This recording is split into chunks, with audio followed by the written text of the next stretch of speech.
Bakit mas maraming nagsasabi na mas masaya yung childhood ng mga batang 90s kaysa sa ngayon? Bakit mas maraming nagsasabi na yung mga batang 90s mas swerte sila kasi mas masaya yung mga naging childhood experiences nila? Simple lang.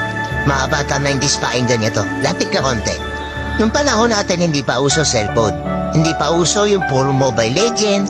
Lalaro ka sa cellphone, manonood sa cellphone. Lahat ng laro natin nung bata tayo puro physical. Naalala mo pa ba yung lalabas ka sa hapon para lang makipaglaro sa mga kaibigan mo? Yung tipong nababadtrip ka na kasi nabuburot ka na sa laro.